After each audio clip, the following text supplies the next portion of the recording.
అందరికీ నమస్తే అండి. నా పేరు Dharmachandru. Okay. Andhra Pradesh special police officer association state secretary అండి. ఈరోజు ముఖ్యంగా చెప్పదలుచుకునేది ఏమంటే యువత కల్చర్ కానీ ఇలాంటివన్నీ పాటించకుండా చెడు మార్గాలకు వెళ్తున్నది అందరూ చూస్తున్నారు చాలా వరకు. సో ఇందులో ఈ బెట్టింగ్స్కి చాలామంది బానిసలు అవుతున్నారు.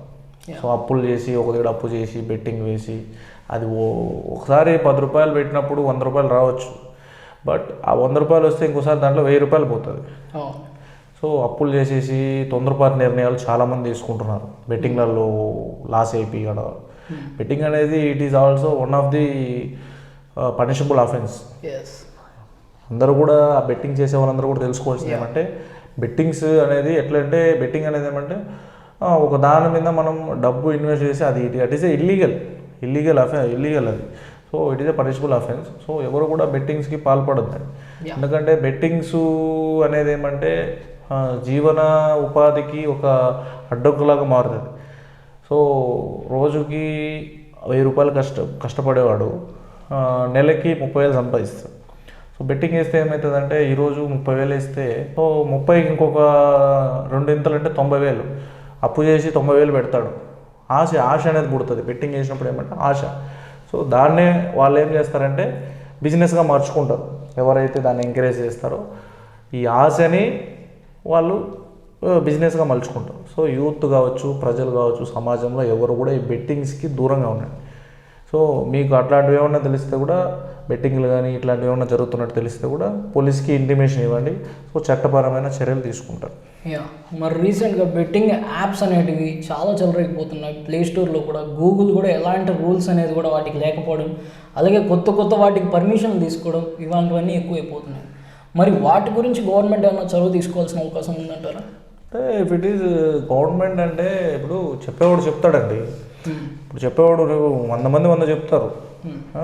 అది చేయండి అది బాగుంటుంది, ఇది చేయండి ఇది బాగుంటుంది, బెట్టింగ్లో దానికి 1,00,000 రూపాయలు వేస్తే మీకు 10 లక్షలు వస్తాయి, రూపాయి పెడితే 10 రూపాయలు వస్తుంది అని చెప్పేవాళ్ళు చెప్తారు. బట్ చేసే వాళ్ళకి తెలుసుకోవాలి. ఫస్ట్ ఆఫ్ ఆల్ ఆ పని చేసే వాళ్ళకి ఆలోచన అనేది రావాలి. చెప్పేవాళ్ళు 100 చెప్తుంటారు. ఇఫ్ ఇట్ ఈజ్ తప్పు ప్రేరేపించే వాళ్ళు ప్రేరేపిస్తుంటారు.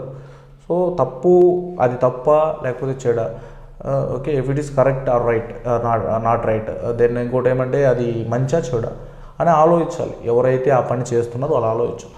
ఇఫ్ ఇట్ ఈస్ ఇక్కడ ప్రజలు ఎవరైతే ఆ బెట్టింగ్ వేసేదానికి ఆ డబ్బులు మిస్యూజ్ చేస్తుంటారో వాళ్ళు ఆలోచించాలి. ఈరోజు మనం డబ్బులు బెట్టింగ్స్ వేస్తున్నామంటే అది చాలా తప్పు. బెట్టింగ్లకి పాల్పడిపోయి దాన్ని ఏమంటారంటే మైండ్ కూడా డైవర్ట్ అవుతుంది. సో దాంట్లో లాస్ వచ్చే కొద్దీ ఏమవుతుందంటే వాళ్ళు ప్రలోభాలకు లొంగిపోయి దెన్ జీవనం సరిగ్గా జరగక సో తొందరపాటు నిర్ణయాలు తీసుకుంటారు. సో ఇవన్నీ జరగడానికి కారణం అంటే ఎవడో చెప్తాడు. బట్ మనము ఏకాగ్రతతో ఆలోచించి బెట్టింగ్లకి దూరంగా ఉంటాం. యాక్చువల్లీ బెట్టింగ్ యాప్స్ గ్యాంబ్లింగ్ లాంటి హాంకాంగ్ లాంటి దేశాల్లో లీగల్గా చేసుకుంటూ ఉండడం మనం చూస్తుంటాం. సో అక్కడి నుంచి ఇక్కడికి వాకేసింది. సో ఆ దేశం నుంచి ఇక్కడికి రావడం వల్ల సో దానికి ఎక్కువ అట్రాక్ట్ అయిపోతున్నారు మరి జనాలు అక్కడి నుంచి. అంటే ఇట్ ఈజ్ వాళ్ళ దాంట్లో ఎట్లుందో మనకు తెలియదు. మన భారతదేశం అంటే ముఖ్యంగా కల్చర్, ఒక సాంప్రదాయంతో కూడిన విలువలు, నైతిక విలువలు నేర్పుతుంది మన దేశంలో. మన దేశమే సంప్రదాయానికి మారుపేరు మన దేశం. సో మన దేశము ఎంతో నేర్పించుంటుంది. సాంప్రదాయాలు కావచ్చు, సంస్కృతి కావచ్చు, ఎంతో నేర్పిస్తుంది. సో ఇక్కడ అవన్నీ ఎంకరేజ్ చేయరు. ఇక్కడవంతా లీగల్ కూడా కాదు. ప్లీజ్ అక్కడ నుంచి ఏమన్నా వాళ్ళు ఆపరేట్ చేస్తూ ఇవి చాలామంది చేస్తుంటారు కదా. ఇప్పుడు ఆన్లైన్లో లింకులు పెడతారు. లింకులు పెట్టి మీరు 10 రూపీస్ ఇన్వెస్ట్ చేయండి. అదే investments, so gains losses something ఉంటాయి. సో ఇవంతా బయట నుంచి ఆపరేట్ చేస్తారు. మీరు చెప్పినట్టు బ్యాంక్ అకౌంట్ నుంచి ఆపరేట్ చేసి ఎవరైతే డబ్బులు పెట్టేదానికి ఆస్కారం చూపిస్తుంటారో ఈ లోన్ యాప్స్ కూడా డౌన్లోడ్ చేస్తుంటారు. లోన్ యాప్స్, ఈ ప్రైవేట్ లోన్స్ కూడా. సో ఇట్లా యాక్సెప్ట్ చేసే వాళ్ళ డీటెయిల్స్ అంతా వాళ్ళకి వెళ్తుంటాయి హ్యాష్టెడ్గా. సో అప్పుడు ఏం చేస్తారంటే వాళ్ళు ఇమీడియట్లీగా కాంటాక్ట్ అయ్యి ఎవరైతే డబ్బులు అవసరం ఉంటాయో వాళ్ళని టార్గెట్ చేసుకుంటారు. సో వాళ్ళని ఇలా ప్రలోభాలకి గురి చేస్తుంటారు. సో దయచేసి ప్రజలందరూ కూడా ఇది తెలుసుకోవాలి. సో ఇట్లాంటి వాటికంతా పాల్పడద్దండి. ఎవరో చెప్పింది వినొద్దండి ఫస్ట్ ఆఫ్ ఆల్. బట్ ఈ చైనీస్ యాప్స్ ఎక్కువ దీంట్లో ఉన్నాయని బాగా సమాచారం అయితే ఉంది. చైనీస్ యాప్స్ వాళ్ళవే తెచ్చి ఇన్వెస్ట్మెంట్స్ అన్ని ఇండియాలో చేస్తున్నారు. సో ఇక్కడ ఏం జరుగుతుందంటే కేవలం ఇక్కడ ఆ బెట్టింగ్లో వచ్చే మనీయే కాదు, ఇక్కడ వాళ్ళ డేటా కూడా అక్కడికి ట్రాన్స్ఫర్ అయిపోతుంది ఆ యాప్స్ ద్వారా. అంటే మనం కాంటాక్ట్స్కి ఇస్తున్నాం, ఫైల్స్కి ఇస్తున్నాం, ఫొటోస్కి ఇస్తున్నాం, వీడియోస్ టోటల్గా ఒక ఫోన్లో ఒక అప్లికేషన్ ఇన్స్టాల్ చేసేటప్పుడు వాడు అడిగిన పర్మిషన్స్ కానీ యాక్సెప్ట్ చేస్తేనే పడిపోతున్నాయి. అంటే ఇప్పుడు మనము ఏదైనా కూడా సరే, ఇప్పుడు లోన్లు ఉంటాయి, ప్రైవేట్ లోన్స్ ఇస్తారు, పాకెట్ లోన్స్ అంటారు, సంథింగ్, ఇవంతా కూడా it is a falls apps, అవంతా ఫ్రాడ్ యాప్స్. సో వీటిలో మన వాళ్ళు ఏం చేస్తారంటే, స్టూడెంట్స్ కావచ్చు, దెన్ యువత ఎవరైనా కూడా సరే ఏం చేస్తారంటే, వాళ్ళకి అవసరం వచ్చినప్పుడు ఏం చేస్తారంటే, ఇదే ఇట్లాంటి ఖర్చులు, కొన్ని ఖర్చులు ఉంటాయి. సో అటువంటిప్పుడు ఇంట్లో అడగకుండా తొందరపాటుగా ఎవరో మాటలు చెప్పా కదా, ఎవడెవడో ఏదో చెప్తాడు. సో ఆ మాటలు ఏం చేస్తారంటే లోన్ యాప్ ఓపెన్ చేస్తారు. అంటే వీళ్ళకి అప్పుడు డబ్బు అవసరం, అంటే ప్రజల అవసరాన్ని వాళ్ళు బిజినెస్ చేసుకుంటారు. ఎవరైతే ఫ్రాడ్ యాప్స్ ఉంటాయి కదా, ఈ లోన్ యాప్స్ కావచ్చు, private something online apps, cyber apps అంటారు, సైబర్ క్రైమ్ జరుగుతుంటాయి దాంట్లో. సో వీళ్ళు ఏం చేస్తారంటే అవసరాన్ని వాళ్ళు బిజినెస్ చేసుకుంటారు. సో మనకు తెలియకుండానే మనం మన యాక్సెస్ అంతా ఇస్తాం. So also all contacts, also all details, Aadhaar card, PAN card, so then family details, all are is visible to other person, అందరికి షేర్ అయ్యేది. సో వాడు ఏం చేస్తాడంటే, ఇఫ్ ఇట్ ఈస్ మనం లోన్ తీసుకుంటా కడతాం, మొదలుస్తాం. సో మనం కట్టేసినాక అది క్లోజ్ అయిపోయినా సరే, సో ఇఫ్ ఇట్ ఈస్ అది అట్లే కొనసాగుతూ ఉంటుంది. సో వాళ్ళకి ఎవరైతే మీరు చెప్పారు కదా, ఇప్పుడు ఇన్వెస్ట్మెంట్స్ కావచ్చు, బెట్టింగ్ యాప్స్ కావచ్చు, వాళ్ళకి డీటెయిల్స్ అన్నీ షేర్ అవుతుంటాయి. ఆన్లైన్ అంతా ఎట్లా ఉంటుందంటే, సైబర్ నేరగాళ్ళు ఎట్లా ఉంటారంటే, ఎక్కడ ఇన్ఫర్మేషన్ ఉన్నా వాళ్ళు వదలరు, ఇట్ ఈస్ గ్యాదర్ చేసుకుంటూ ఉంటారు. సో చట్ట వ్యతిరేక పనులు చేస్తుంటారు. వాళ్ళు ఏం చేస్తారంటే ఒక లింక్ పెడతారు, ఈ అబ్బాయి డీటెయిల్స్ ఎట్లా ఉంటాయి కదా, మొబైల్కి పెట్టి దీంట్లో ఆడు, దీంట్లో గెలుచుకో, 10 పెట్టుకో, 20 రూపాయలు వస్తుంది, ఇట్లా మోసాలు జరుగుతుంటాయి. So aware of. మరి ఇండియాలో కష్టపడాలంటే ఎవరికైనా కష్టం అన్నట్టు, ఇలాంటి ఈజీగా ఎవడైతే రూపాయి పెడితే 10 రూపాయలు వస్తుందంటే ఎక్కువ వెళ్ళిపోతున్నారు. మరి అంటే రూపాయి పెడితే 10 రూపాయలు అంటే ఓసీగా వచ్చింది ఎక్కడ నిలబడదు, కష్టపడిందే నిలబడడంలే. If it is I thought that కష్టపడిన డబ్బులే మనం మిగిలి పెట్టుకోలేము. సో ఓసీగా వచ్చి ఒకరిని ఇఫ్ ఇట్ ఈస్ అది చెప్పాలి అంటే ఒకరిని మోసం చేసి సంపాదించినట్టే. ఇఫ్ ఇట్ ఈస్ బెట్టింగ్స్ కూడా సరే, ఐపీఎల్ కూడా స్టార్ట్ అయింది కదా, ఇప్పుడు ఐపీఎల్ కూడా జరుగుతుంది కదా, ఐపీఎల్ కూడా ఒకరిని మోసం చేసి మనం సంపాదించినట్టే బెట్టింగ్ చేసే దాంట్లో. ఇఫ్ ఇట్ ఈస్ మనం దాంట్లో 10,000 ఇస్తాం, ఎదుటి వ్యక్తి 10,000 వేస్తారు, విధి రాదు. అది ఎవరు గెలవాలంటే వాళ్ళే గెలుస్తారు, మనమేం దేవుళ్ళు కాదు కదా, ఈరోజు ఈ మ్యాచ్ గెలుస్తుంది, రేపు ఆ మ్యాచ్ గెలుస్తుంది బెట్టింగ్ చేసేదానికి. సో మనం జడ్జి చేయలేము. సో మనం జడ్జి చేస్తున్నామంటే ఒకటి మనం దేవుడైనా ఉండాలా, లేదంటే మనకు యావత్ భారతదేశం మొత్తం మనకు తెలిసైనా ఉండాలి. సో అట్లాంటప్పుడు అది కరెక్ట్.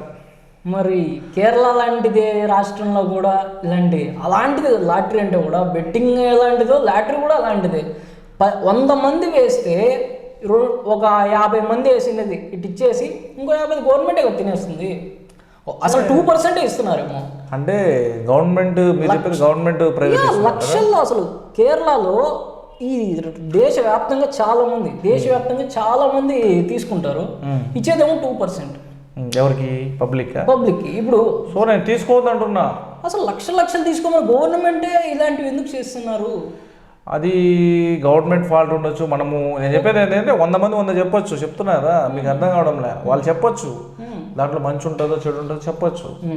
సరే ఇఫ్ ఇట్ ఈస్ అవి ఎక్కడెక్కడ ఉన్నది, కానీ ఇఫ్ ఇట్ ఈస్ ఆంధ్రప్రదేశ్లో కానీ తెలంగాణలో కానీ తెలుగు రాష్ట్రాల్లో అవి కుదరవు. ఇక్కడ అట్లాంటి ఆలోచనలు ఉండేవాళ్ళు ఉంటే బయట వెళ్ళిపోయి చేసుకోవచ్చు. ఇక్కడ చేసినారంటే చట్టం తన పని తాను చేసుకుపోతుంది.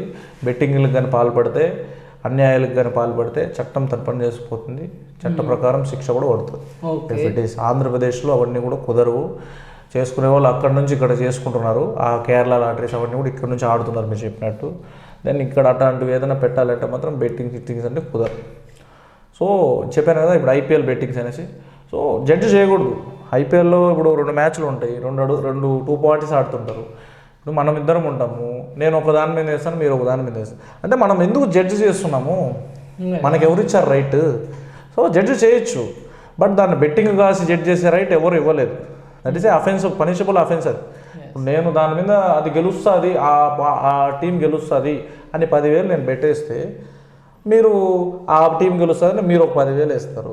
అంటే అది ఎట్లుంటుందంటే మీ మనోభావాలు దెబ్బతీసి మిమ్మల్ని మోసం చేసి సంపాదించినట్టే కదా. జడ్జి చేసి ఇప్పుడు మీది ఫాల్స్ అయి ఉంటుంది, ఇది ఓడిపోతుంది, మీరు చెప్పింది గెలుస్తుంది అంటే ఇది ఓడిపోతుంది, నేను చెప్పింది గెలుస్తుంది అంటే అప్పుడు అర్థమేమని అంతే కదా చెప్పండి.